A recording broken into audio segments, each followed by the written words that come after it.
Good day, and thank you for standing by. Welcome to the Bank of Hawaii Corporation's first quarter 2023 earnings conference call. At this time, all participants are in a listen-only mode. After the speaker's presentation, there'll be a question-and-answer session. To ask a question during this session, you'll need to press star 11 on your telephone. You will then hear an automated message advising you your hand is raised. To withdraw your question, please press star 11 again. Please be advised that today's conference is being recorded. I would now like to hand the conference over to your speaker today, Jennifer Lamb, Senior Executive Vice President, Treasurer, and Director of Investor Relations. Please go ahead. Thank you. Good morning. Good afternoon, everyone. Thank you for joining us today. On the call with me this morning is our Chairman, President, and CEO, Peter Ho, our Chief Financial Officer, Dean Shigemura, and our Chief Risk Officer, Mary Sellers. Before we get started, let me remind you that today's conference call will contain some forward-looking statements. While we believe our assumptions are reasonable, there are a variety of reasons the actual results may differ materially from those projected. During the call, we'll be referencing a slide presentation as well as the earnings release. A copy of the presentation and release are available on our website, boh.com, under Investor Relations. And now I'd like to turn the call over to Peter Ho. Thanks, Jennifer. Good morning or good afternoon, everyone. Thank you for your continued interest in Bank of Hawaii. Despite the drama and challenges of the past month and a half, Bank of Hawaii recorded solid results. Deposits grew on an average basis, but were down modestly on a spot basis. Loans grew across both commercial and consumer categories. Margins reflected the continued inversion in the yield curve. If the last few weeks have taught us anything, it is that business models matter. In banking, the quality of relationship as well as the diversity of relationship within one's client base are both critical. At Bank of Hawaii, we believe our 125-year commitment to a community bank-based model achieves both key factors. We've been focused on the Hawaii and West Pacific markets for many, many years now. This focus has allowed us to build uniquely long-standing relationships with our clientele, relationships that work both ways. Additionally, our community-based approach dictates that we focus not on any one sector or concentration, but rather on a whole-of-community approach. This has enabled us to build both a mass-market consumer business as well as a private bank business. It has enabled us to serve very small businesses as well as established long-tenured businesses in town. We also serve not just the state of Hawaii, but also component municipalities throughout the state. It is this combination of quality and diversity of relationships in a market we've been serving for over 100 years that makes us different in challenging times. Given keen interest in liquidity and funding source, we thought we'd provide and reiterate critical knowledge on our operation, which I'll be happy to do in a second. As is customary, Mary will follow with some updates on credit, which is a good story, and Dean will finish off with financials, and then we'd be happy to take your questions. So let me begin with just touching on our community bank approach. Basically, we use our 125-year-old coveted brand, blend that with a true community bank focus, and take advantage of both the broad and deep market penetration that we have here in Hawaii as well as in the West Pacific to create a diversified long-tenured deposit base, strong levels of liquidity, as well as the diversified lower-risk loan assets. Those assets then turn into results which create both exceptional credit quality as well as exceptional deposit performance. Speaking of deposits, really through our 125-year history in the islands, Bank of Hawaii has developed an exceptionally seasoned deposit base built one relationship at a time for many years and in neighborhoods and communities we uniquely understand. To begin with the marketplace, important to recognize that I think many of you on the phone already do, is that Hawaii is truly a unique deposit marketplace where 5 local institutions hold 97% of the bank deposits within the market. Our deposits are widely distributed. 98% of our deposits are fully FDIC insured. 42% of our deposits are FDIC uninsured or uncollateralized. Deposit averages on the consumer side are $18,000 and $133,000 on the commercial side. We have nice diversification within the deposit base. consumer making up just under half of our overall deposits, commercial at 41.9%, and public and other municipalities fill in the rest. And even within those segments, we have diversity. Looking at the government side or institutional side, between agency, state, and county, onto the consumer side, a nice blend of not only mass affluent and high net worth, but also mass market. And then on the commercial side, a nice mixture of industry sectors there. Our deposits are also highly operational in nature, with over 50% of our deposits being demand deposits and 95% of our commercial deposits having 3.7 accounts per relationship on average, and 71% of our consumer deposits having multiple deposit account relationships with Bank of Hawaii. In terms of deposit mix, you see that 31% of our deposits are non-interest bearing. That's down from 33% a quarter ago. I note that the average for Bank of Hawaii non-interest bearing between 2017 and 2019 was 31.2%. In terms of tenure, Bank of Hawaii has some of the longest tenured deposits in the industry. 51% of our deposits are with relationships over 20 years old, 23% 10 to 20 years old, and only 26% under 10 years. So here on slide 12, what you can see is the deposit performance for really the past year, and certainly the month of March has been pretty darn flat. Really what you see on the left side is pretty good performance on a year-on-year basis through the first quarter, and then looking more on a more micro basis onto the month of March, you see basically from that period with SVB and some other institutions falling into trouble, moving from actually $20.4 billion to $20.5 billion spot at the end of the year. By segment, our deposit balances on a linked basis have been pretty steady as well, whether it be consumer, commercial, or public and other.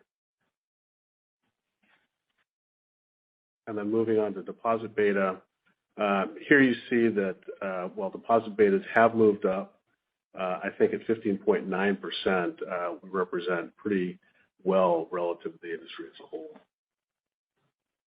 And on to deposit costs. Deposit costs are rising, but in what appears to be a steady and measured manner at this point. So finally, to finish off, in addition to a granular, diversified deposit base, we also maintain healthy liquidity backup lines totaling $8.2 billion, with additional loans available for sale, securitization, repo, or pledging of just under $2 billion for additional liquidity backup. So now let me turn the call over to Mary Sellers, who touch on credit and other assets. Thank you, Peter. Serving our island communities for 125 years has served us to conservatively manage the assets of the organization. Accordingly, our investment portfolio is invested in high-quality securities, primarily U.S. government agency and U.S. government-sponsored agencies. We take a similar approach to lending. We lend in markets we know to relationships we understand. And our loan portfolio reflects this, with 94% of our portfolio in Hawaii and the West Pacific and 6% mainland-based, representing credit exposure for those relationships who have diversified assets or operations beyond Hawaii. We couple this with prudent underwriting and disciplined portfolio management, and we have a portfolio that is built on long-tenured relationships, diversified by asset class, has appropriately sized exposures, is 80% secured with real estate, with a combined weighted average loan-to-value of 55%, and has higher risk categories that are well contained. Our commercial real estate portfolio, which represents 28% of the total portfolio, is diversified across various asset types, with office accounting for just 3% of total loans. The portfolio, built on relationships with demonstrated experience and financial capacity, has conservative weighted average loan to values across all asset types and a portfolio weighted average loan to value of 56%. Our office portfolio is diversified by asset class across our markets and carries a weighted average loan to value of 56%. 25% of the portfolio is primarily Class A properties in the Honolulu Central Business District. This segment has a 63% weighted average loan to value, and 47% of the exposure is further supported by repayment guarantees. 3% of loans in the office segment are maturing through 2024. Tail risk in the commercial real estate portfolio remains modest, with just 0.92% having an LTV greater than 80%. Our consistent conservative approach to underwriting is reflected in the consistently strong quality of our consumer loan portfolio and, in turn, portfolio. And our same consistent conservative approach is also reflected in the consistently strong quality of our commercial loan production and portfolio. Asset quality remained strong in the first quarter, with net charge-offs of $2.7 million, or 8 basis points annualized, of total average loans and leases outstanding, up $800,000 for the linked period and up $1.2 million year over year. Non-performing assets were $12.1 million, down $500,000 from year-end and down $7.9 million from the first quarter of 22. All NPAs are secured with real estate with a weighted average loan to value of 57%. Loans delinquent 30 days or more remained stable on both the linked period and year over year at 23 basis points. Criticized loans as a percentage of total loans were 1.31% at the end of the quarter, remaining modestly below pre-pandemic levels. At the end of the quarter, the allowance for credit losses was $143.6 million, down $900,000 for the linked quarter, and the ratio of the allowance to total loan and leases outstandings was 1.04%, down 2 basis points. The reserve estimate utilized UHERO's March 2023 forecast, which continues to call for economic slowing but no recession in Hawaii. The reserve, however, does continue to consider the downside risk of a recession, as well as the impacts of inflation and rising rates. The reserve for unfunded commitments was $7 million at the end of the quarter, up $200,000 for the linked period. I'll now turn the call over to Dean. Thank you, Mary. Net interest income was $136 million in the first quarter. Negatively impacting the quarter's net interest income were 2 fewer days in the quarter, which reduced net interest income by approximately $1.6 million, and early buyouts on leases, which reduced net interest income by $300,000. Adjusting for these items, our normalized net interest income for the first quarter was $137.8 million, a decrease of $2.9 million linked quarter, and an increase of $12.7 million from the first quarter of 2022. The linked quarter decrease was primarily due to higher funding costs, partially offset by loan growth and higher asset yields. The increase from the first quarter of 2022 was primarily due to loan growth and increases in our asset yields, partially offset by higher funding costs. The inverted yield curve continues to pressure our net interest income and margin. We expect deposit betas will continue to rise from the 15.9% in the first quarter, driven in part by further mix shift from non-interest-bearing to interest-bearing savings and time deposits, and the generally more competitive rate environment. To address the challenges from the higher short-term rates, beginning in the fourth quarter, we increased our term funding by $800 million at a weighted average rate of 3.93%, and also increased our longer-term time deposit balances by $730 million at a weighted average rate of 3.84%.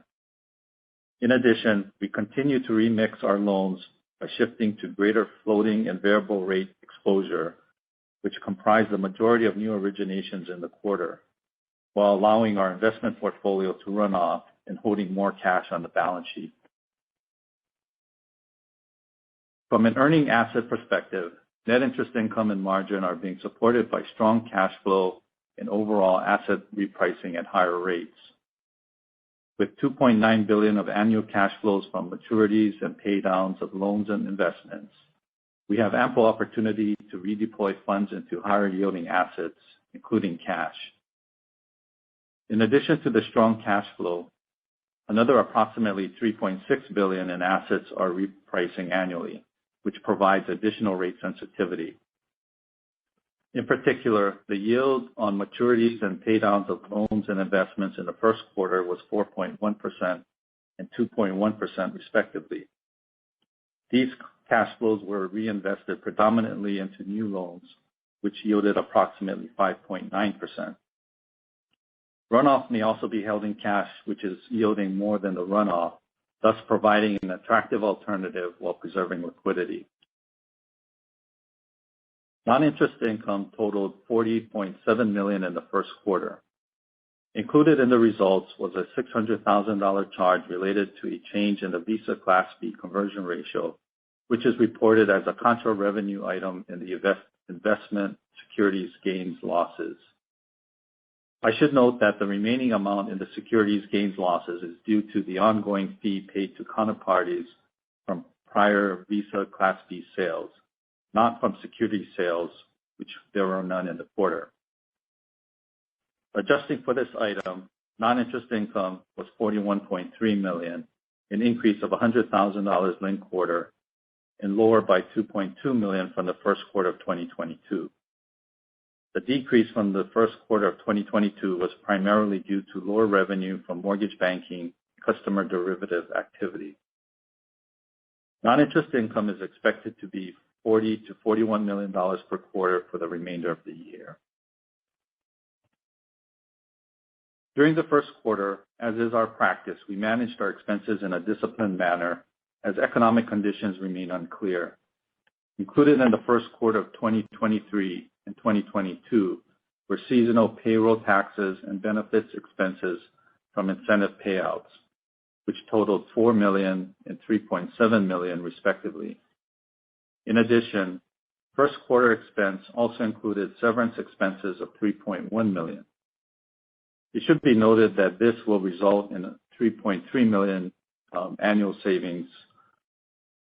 Adjusting for the seasonal payroll and benefits expense in both years and severance expense in the first quarter of 2023, normalized expenses in the first quarter were $104.9 million, an increase of $2.1 million linked quarter, and $4.7 million from the first quarter of 2022. The increase linked quarter was primarily due to the industry-wide increase in FDIC insurance, which accounted for $1.5 million, and an increase of $500,000 in the statutory rate in the Hawaii state unemployment tax. Notably, the remaining increase after accounting for these factors was just $100,000 linked quarter. Compared to the first quarter of 2022, the increase in normalized expenses was due to the aforementioned FDIC insurance increase, which accounted for $1.7 million, as well as the increase in the unemployment tax of $500,000. The remaining expense increase of $2 million from the first quarter of 2022 was well under the annual rate of inflation. For the full year of 2023, we continue to expect expenses will increase by approximately 3% over the 2022 normalized base of $415 million. While inflation continues to pressure expenses, other actions are being taken that moderate expense growth through the rationalization of operations and slowing of hiring. To summarize the remainder of our financial performance, in the first quarter of 2023, net income was $46.8 million, and earnings per common share was $1.14. Our return on common equity was 15.79%, and our efficiency ratio was 63.34%. We recorded a credit provision of $2 million this quarter. The effective tax rate for the first quarter was 25.4%. The increase in the effective tax rate on a linked quarter basis was due to a non-recurring benefit from the leverage lease terminations received in the fourth quarter, and an unfavorable discrete tax item in the first quarter. The year-over-year increase was primarily due to lower benefits from tax credit investments. The effective tax rate in the first quarter of 2022 also included benefits from leverage leases and have since been terminated. The tax rate for the full year of 2023 is expected to be approximately 24.5%, which does not include the recognition of low-income housing tax credit benefits expected in 2023 due to the uncertainty around the timing of the recognition of such credits. Our capital remains well above regulatory well-capitalized guidelines. Our CET1 and Tier 1 capital ratios were 10.9% and 12.1% respectively, with a healthy excess above the regulatory minimum well-capitalized requirements. During the first quarter, we paid out $28 million to common shareholders in dividends and $2 million in preferred stock dividends. We repurchased 150,000 shares of common stock for a total of $9.9 million. And finally, our board declared a dividend of 70 cents per common share for the second quarter of 2023. Now I'll turn the call back over to Peter. Great. Thank you, Dean. Thanks again for listening in. Now we'd be happy to take your questions. Thank you. As a reminder, to ask a question, please press star 11 on your telephone and wait for your name to be announced. To withdraw your question, press star 11 again. Please stand by while we compile the Q&A roster.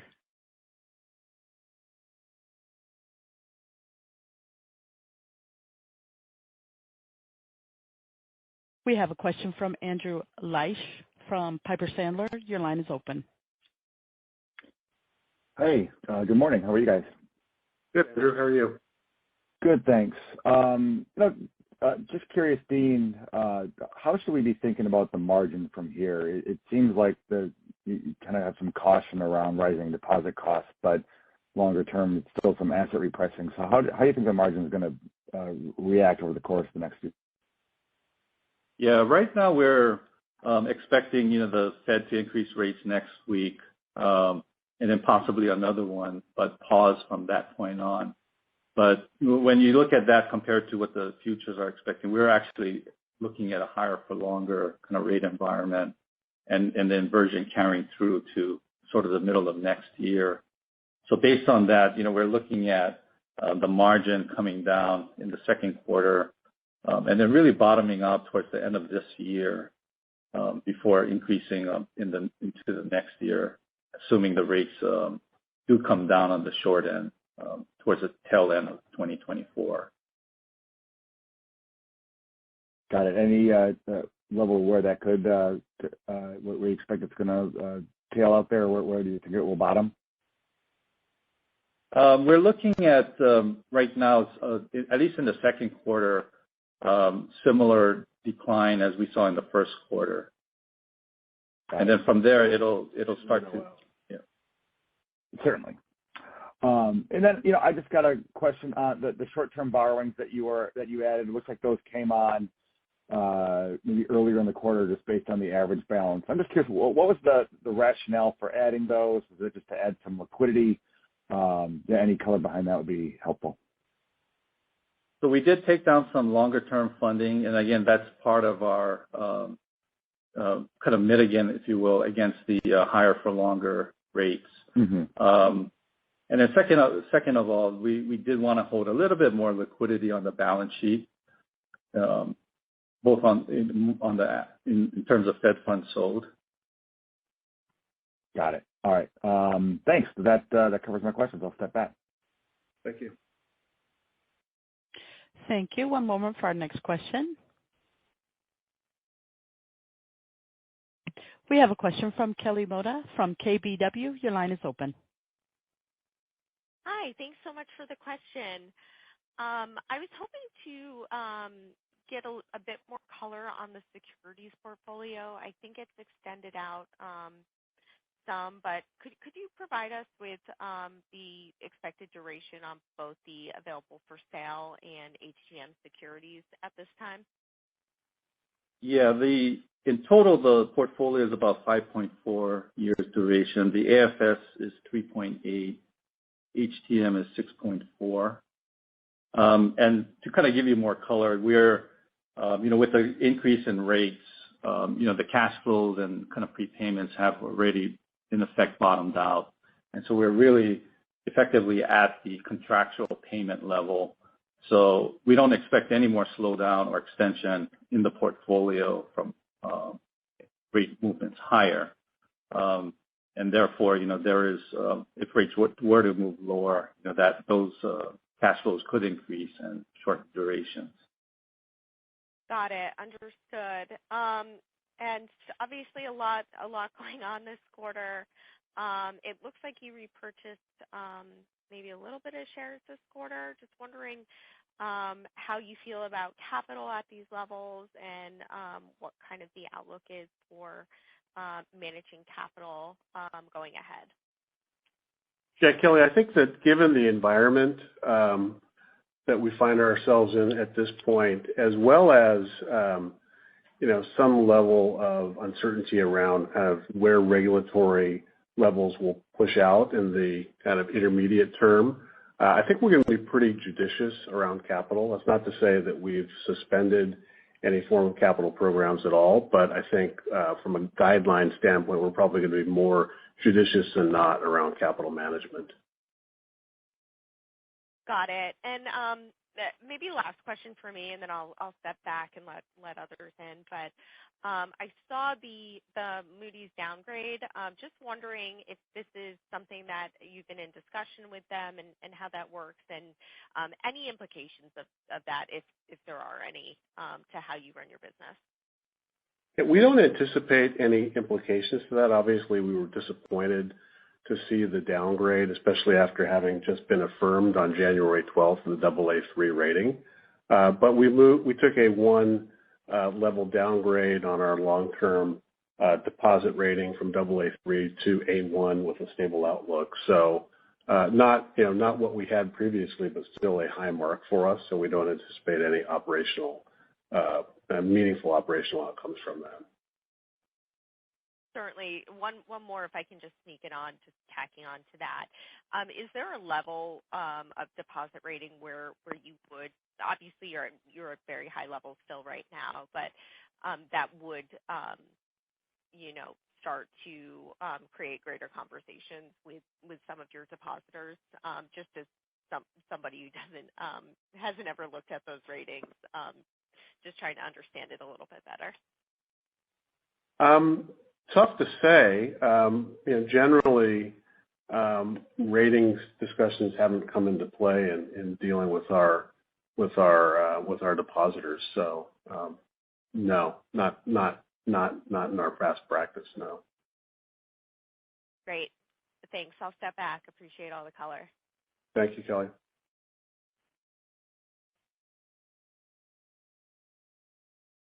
Thank you. And we have a question from Jeff Rulis with D.A. Davidson. Your line is open. Thanks. Good morning.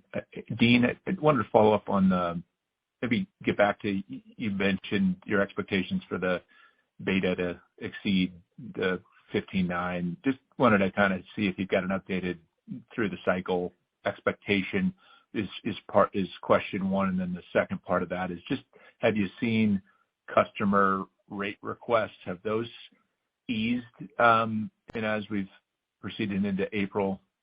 Thanks. I'll leave it there. Yeah, in terms of our betas, historically we were at 20%. In this cycle, understanding the magnitude and the velocity of the increases, we can see that the betas could rise between 20 to 25%. It's kind of what we're thinking there'll be. In terms of exceptions, I don't see any real changes. I mean, we still do get exception requests for deposits, and that's all incorporated into the what we're expecting in terms of betas. Got it. And Dean, while I've got you, do you have a March margin average, what that was for the month of March? For the margin, let me see. I do have it.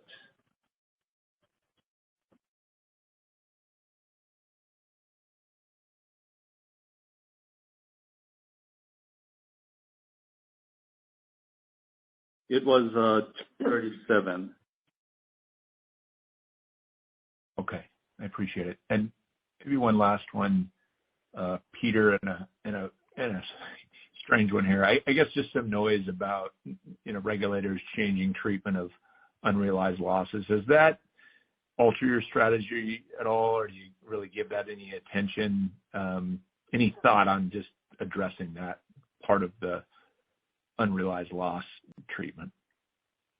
I guess, Jeff, we certainly have a heightened awareness around maybe the differences in AFS treatment for smaller banks versus larger banks, and the prospects of smaller banks having potentially to migrate to that level. And I think where we stand on that is kind of not knowing where things stand there. We likely will begin to think through various scenarios on how we could, if forced to move to that level, get there.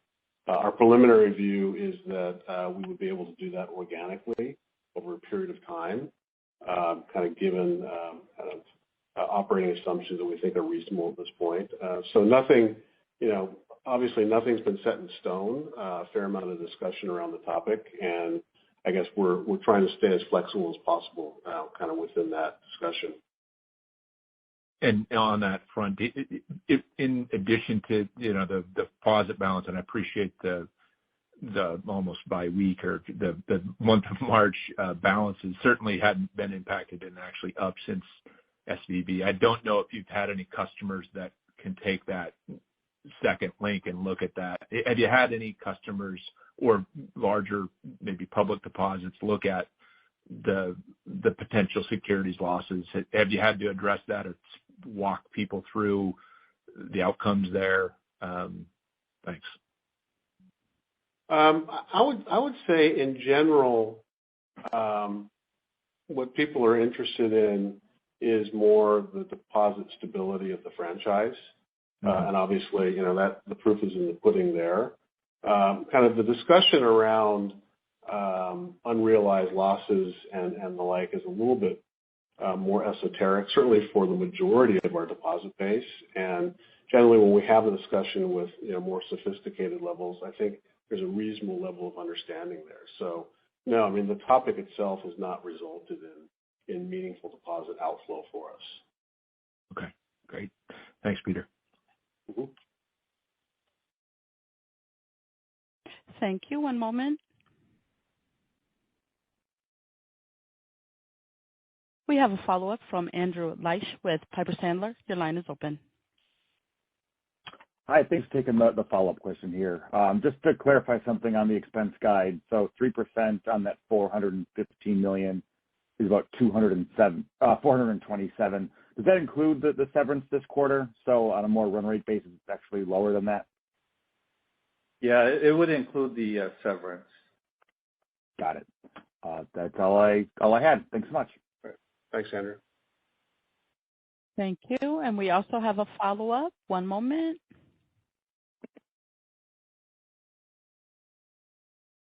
With Kelly Motta from KBW. Your line is open. Hi, thanks for letting me jump back in. I apologize if I missed this as part of the prepared commentary, but your fee guidance appears to be slightly better than what you had in January. What's the drivers of that better fee outlook going ahead? Just trying to understand.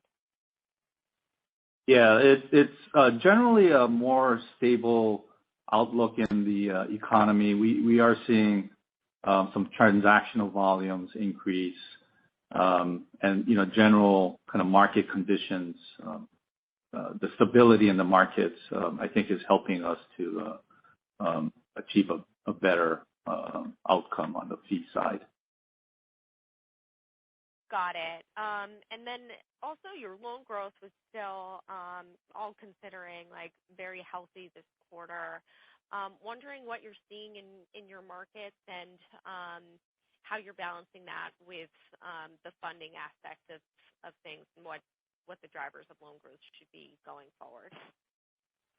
Yeah, well, what really augments or has augmented the loan growth Kelly, has been basically amortization off the securities book, which basically can accommodate growth in the mid single digit level. I would suspect that the annualized rate that we saw in the first quarter for loan growth might be a high watermark as we move forward for a couple reasons. One, feels like commercial borrowers are beginning to pull back a little bit, just kind of with the, I think, heightened uncertainty in the marketplace and specter of recession. Then obviously, I think as rates have kind of taken hold, the consumer front, I think, is slowing a bit as well. So I guess I would say that loan growth still would be potentially in the mid-single digit range, but probably ranging towards the lower end of the mid-single digits at this point, and that is pretty adequately supported by securities runoff. Thank you. Thanks for the color. Appreciate it. Mm-hmm.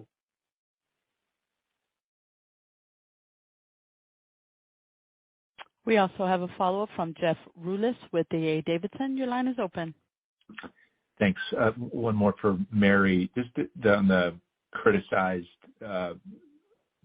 pickup linked quarter, any color as to where that was? I think you mentioned that 80% of the total criticized is in CRE. Just wanted to see what that linked quarter addition to that balance was. Jeff, it was actually across a number of customers. Generally, what we saw were various idiosyncratic issues. Either they faced supply chain or permitting delays, they had slower repositioning post-COVID, or they were just looking at higher operating expenses. Our lodging component does continue to be the biggest piece of that. We did get some upgrades this quarter, but we still have several large exposures there where they're really dependent on Japanese and international travelers returning. Okay, thank you. Thank you, and I'm showing no other questions in the queue. I'd like to turn the call back to management for any closing remarks.